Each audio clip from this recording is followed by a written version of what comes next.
It is so hard to see myself.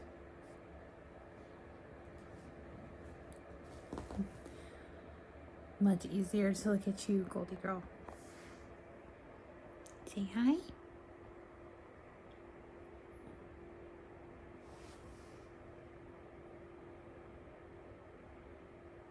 I love you.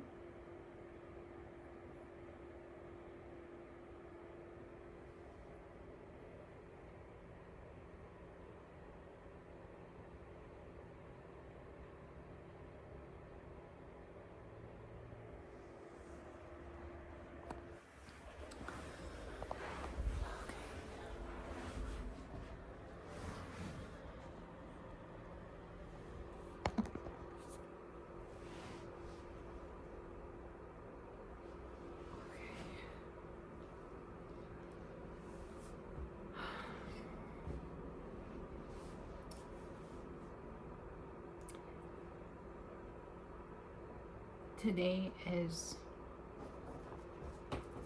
Goldie, what's wrong? What the heck? What's going on?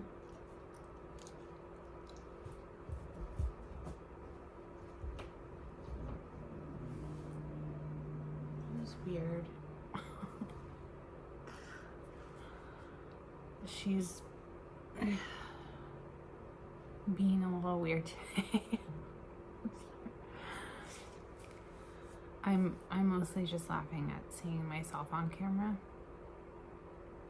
It's really hard to see myself because I just look so... I feel like I just look so old. I'm 37 and I feel like I look 47. And I feel 57. Actually, I probably feel worse than a lot of 57-year-olds, to be honest.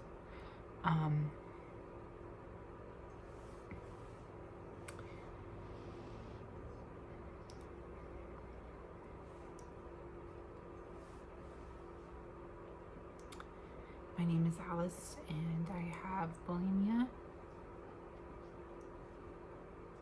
and I have binge eating disorder. So I binge and I purge. But I've had an eating disorder since I was a kid. And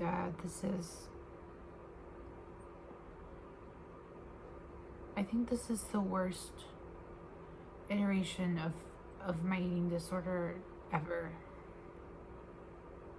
In the last few years, because I discovered that I could start purging, and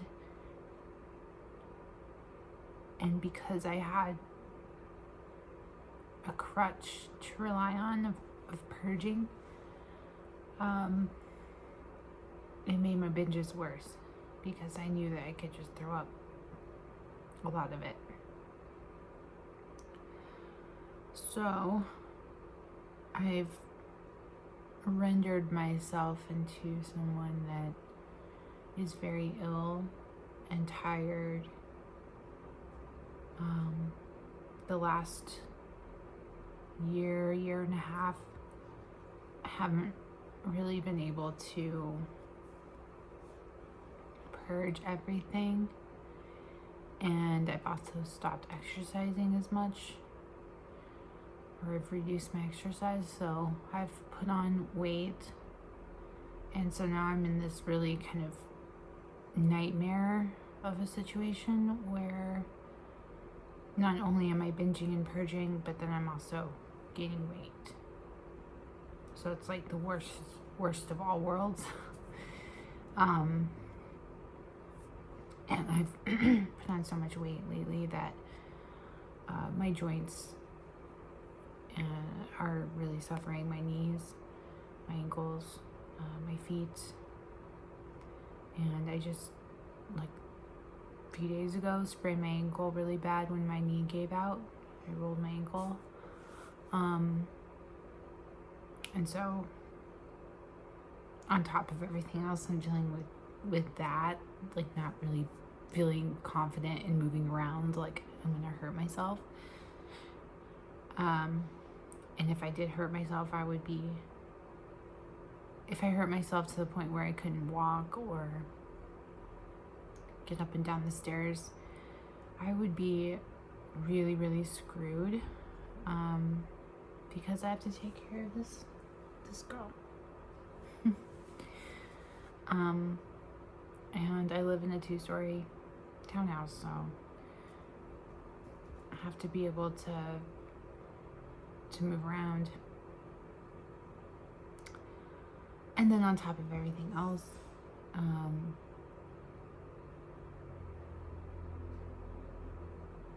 my depression is the worst it's ever been.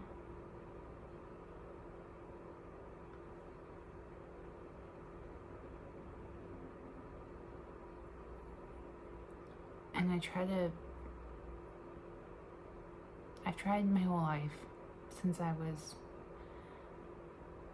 a young woman, to find help. I've looked for help. I've gotten professional help. I've done self-help. Nowadays, I feel like the self-help thing is inescapable. It's everywhere. It's on YouTube. It's on social media.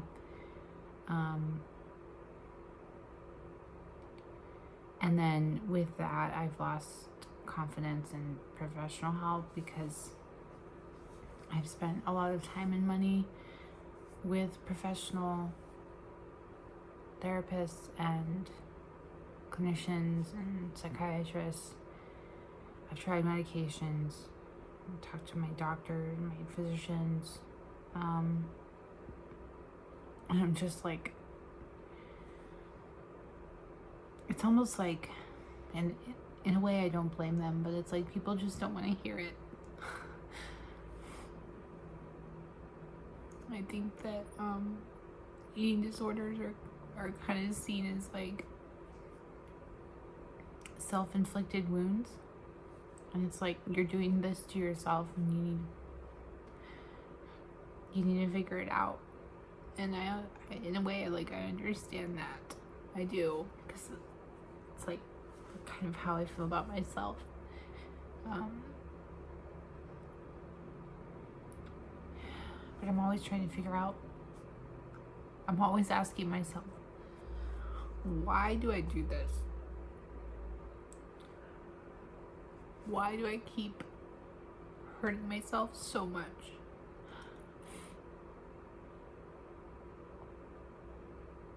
And it really is a vicious cycle, because when I realize how deep the hole is that I'm in, I just want to escape that feeling of hopelessness, and food allows me to do that briefly.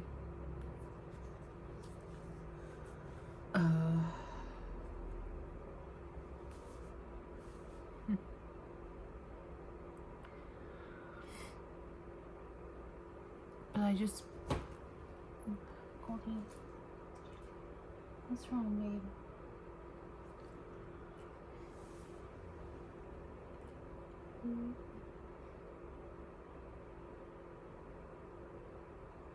I love you.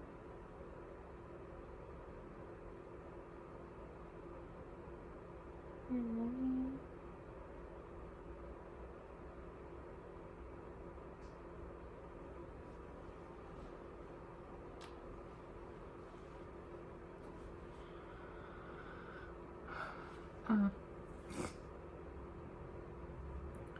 I think I just wanted to document,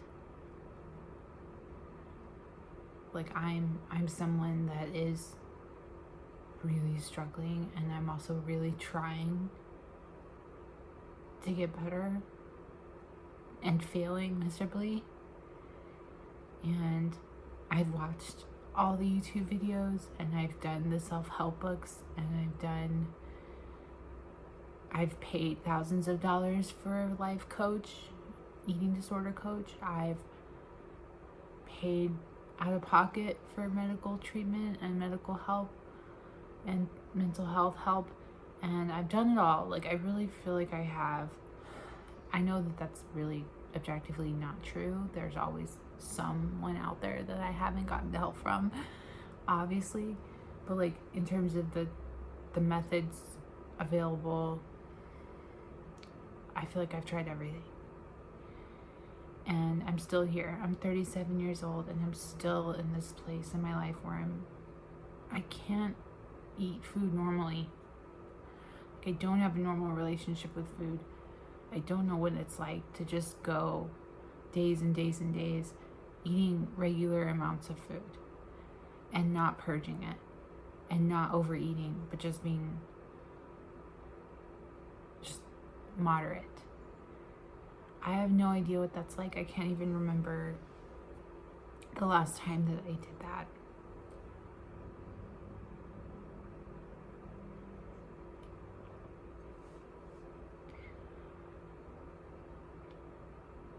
So we do exist. I know there are others like me, and it kind of feels like we're in the shadows sometimes, because if I happen to click on a YouTube video about someone that's giving advice about recovering from an eating disorder, like they're through the worst of it, or at least that's how they're presenting themselves, you know, that they're recovered and they're through it. And then the comments are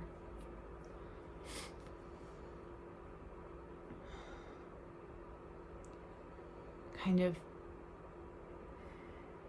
they don't seem to be from people that I can relate to. And so it just feels very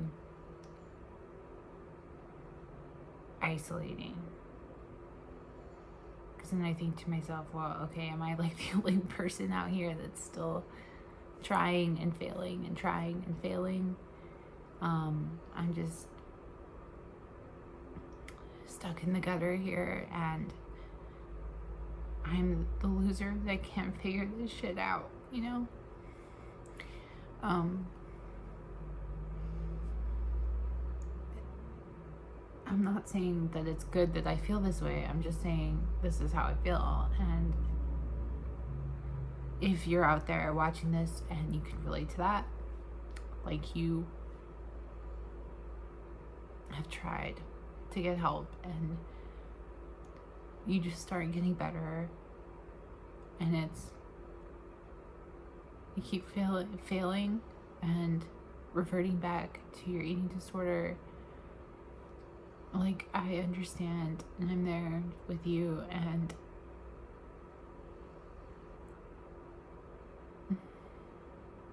I'm sorry.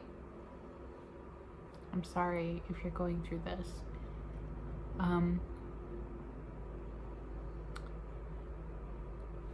If you're someone that doesn't have an eating disorder, but you have a loved one who does, or you just happen to click on this video for whatever reason, people with eating disorders come in all shapes and sizes, all genders, all backgrounds. They can come across in their public lives as having their stuff together and functioning well, and then at home in their private lives they're just a mess.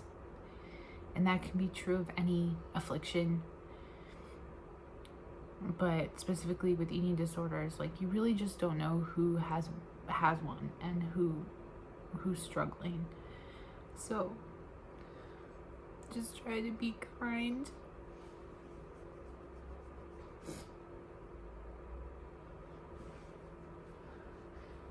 And try to treat people with kindness and respect, and don't judge them, and don't assume anything about them, really. I mean, you don't know what's going on behind the scenes.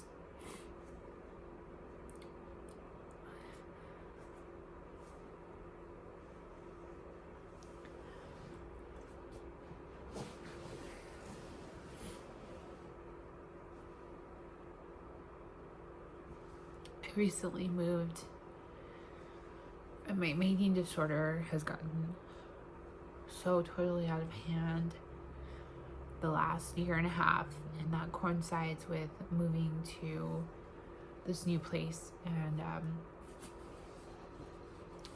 this place is in a more conservative area. I live in like a newer development. There's no urbanism here. There's no commercial activity. It's just kind of like out in the plains, in a new development. And it's very isolating in a way, because even something simple like being able to walk or ride a bike to a grocery store or a gas station, you don't realize that you need that until you don't have it anymore. Being out here kind of isolated with all of these really aloof, rude people has been really hard on my mental health, so I'm trying to leave, but I can't afford it. I can't afford anything right now, but and I'm not telling this story so that anyone feels sorry for me, although it's probably going to make me cry because it hurt my feelings. But it's just to give an example of like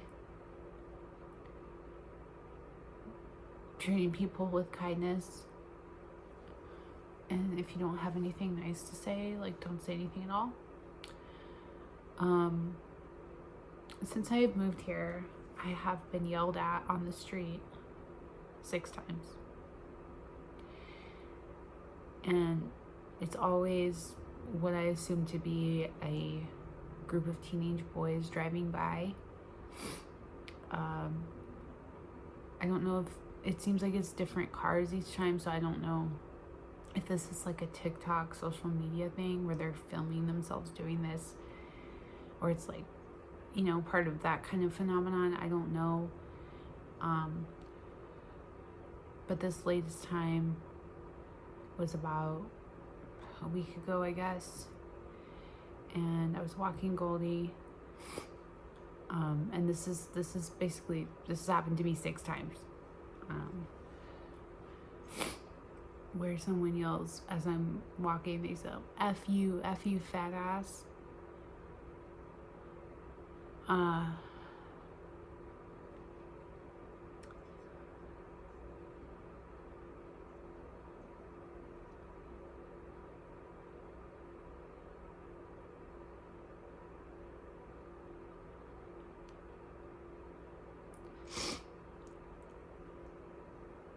So if you it's so embarrassing to be screamed at in public like that. There was a young family walking on the other side of the street, and they just kind of stared at me as if I had done something wrong. I just stood there like an idiot, you know, in shock. And that's what I've done each time.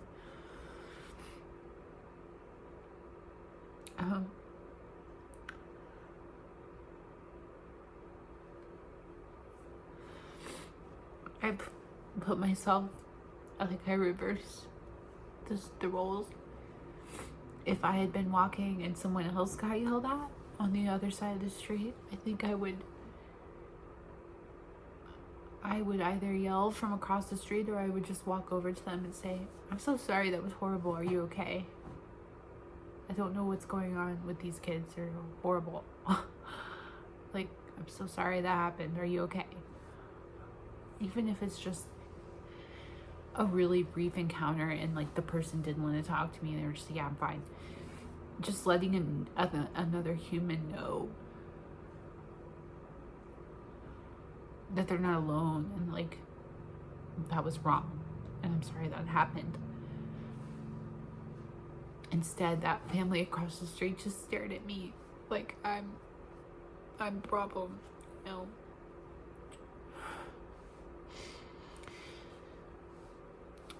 So, of course, the idiot that yelled out of his car, you know, I believe in this weird way, I kind of believe in karma, and I think he's getting what's coming to him. I'm not worried about that. It's just realizing, even from that family across the street that was walking, like, have some compassion, be kind, try to make positive connections with people, and don't assume anything about anyone else. Like, obviously I'm in a very fragile state. I'm very easily hurt right now because I think so poorly of myself, and I've got so many problems. And I'm very, very aware of my weight and my body. I'm very aware of what I look like.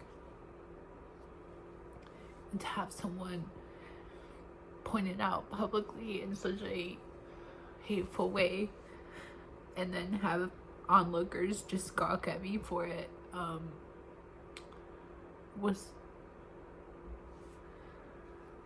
it felt barbaric in a way. So I'm telling this story because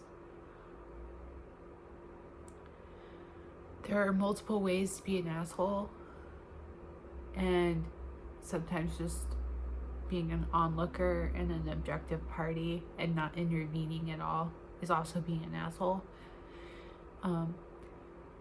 Don't be an asshole. Be nice, be kind. Don't be afraid to speak up, even if it's in a very simple, innocent, quick way. Just pretend to be a human being, please. Be kind to each other.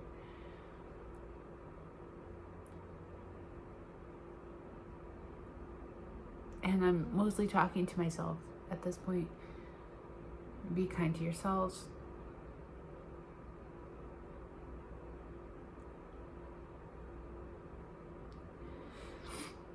That is all for today.